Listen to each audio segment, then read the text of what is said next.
Greetings all, this is Hairy Nick. How are you guys? This is the final video I'm going to do on all the official FFG releases that we're seeing come out of Gen Con for X-Wing 2nd Edition. And I say official releases because we're actually seeing a lot more leaked from Gen Con, in both that FFG have a lot of these models in the cabinets there, and we're seeing a lot of cards that were not previously revealed in articles. Plus, during the in-flight report, we actually saw different spread images than the ones we see in these articles. And as such, basically from every single one of these expansions, we've seen a few new things come out since we've looked at these articles. So in the next couple of days, when that's all organized, I'll collate that all and make that into a separate video, just as a little bit of extra stuff from Wave 2 for 2nd Edition. For the time being, let's look at the official article here for the Mining Guild TIE Fighter. Mining Guild modifications, and this is very interesting. Just before we get into this, I want to briefly talk about the implications of taking one ship from one faction and putting it onto another faction, especially a ship as iconic as the TIE Fighter for the Empire faction. Now, we have seen this before with the Rebel faction. They have their own TIE Fighter. It's not a modified TIE Fighter like this one.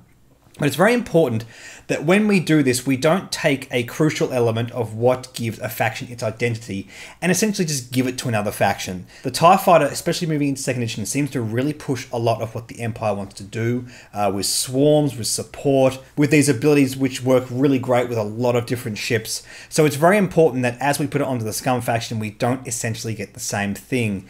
And I think the good news is, looking at this, we're not going to have that. We're not going to have great swarm support in any of these pilot abilities, but we have a bit of utility. These seem to work better as solo. They might still be good in swarms. It's worth pointing that out. I'm going to guess, based purely on the stats we see here, that it's going to be slightly more expensive than the Imperial TIE Fighter. It is a little bit less efficient overall, but it has one nice bit of utility.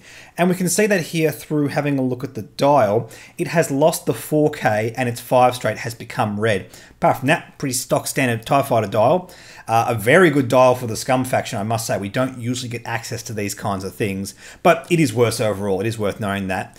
And we had an image here also of one of the pilot cards, and we can see here it has all the same stuff that a regular TIE Fighter has, all the same stats and abilities, except for this baked-in ability here, Notch Stabilizers.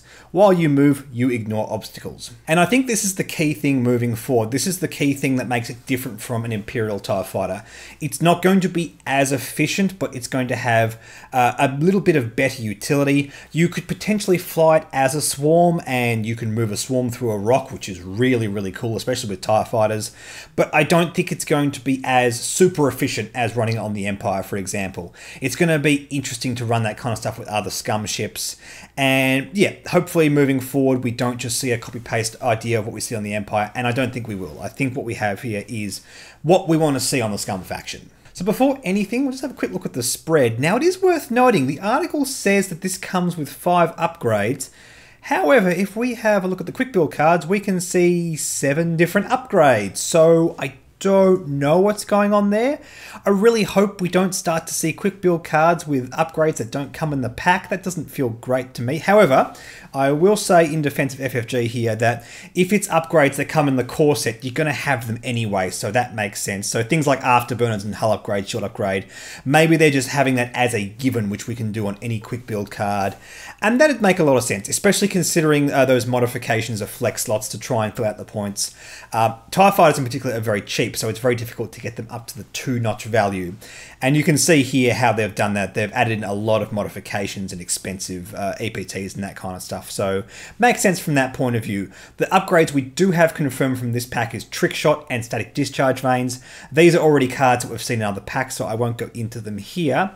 And the few pilots we can see here, there is a generic Initiative 2 Mining Guild Surveyor and Initiative 3 Captain Seevil, which I'll just bring back on the screen here for you guys to see. While you defend or perform an attack, before attack dice are rolled, if you are not in the enemy ship's bullseye firing arc, you may spend 1 charge, of which you have 1 recurring. If you do, the enemy ship gains 1 jam token. And this is a nice, interesting bit of utility. The fact that it works on attacks and defense just seems great. You can use this offensively. It almost feels a bit like Captain Rex's ability, but it does go away at the end of turn, so maybe not quite as oppressive as that. Yeah, just pretty solid. And That's it. That's actually all the information we have for this ship right now. And I think the most notable thing here is, yes, it just seems to be a bit less efficient than a TIE fighter, but it has one very nice trick. So moving forward, we need a bit more information about this. I just want to bring up quickly as well, the fact that this is coming in Wave 2 alongside the Resistance and First Order, which I first thought was kind of weird. What I think is going on here is FFG only wanted to bring out one extra Resistance ship to bring that equal with the First Order, but at the same time FFG also want to make sure they get these new ships out because they have such a tight schedule moving forward now with the Resistance First Order, and we're going to have Republic and CIS coming next year. I think they just had a look at their schedule and realised, okay, we just got to start getting more ships out every wave, otherwise it's just not going to happen. And I think that's the main reason we have the Mining Guild TIE Fighter here in Wave 2. Not bad to see. I have no complaints there. I don't think it's going to break the Scum faction. I don't think giving one faction another expansion, especially a ship that's not going to carry lists by any stretch of the imagination, I think that's fine moving forward. In the meantime, guys, stay tuned. Still a lot to talk about from the stuff from Gen Con. I'll do that separate video on all the stuff that comes out from what people have seen and taken pictures of in Gen Con. Still plenty more to talk about with Keyforge. Very excited to talk about that. In the meantime, like and subscribe. Like me on Facebook, follow me on Twitter and Reddit, and I will catch you guys later.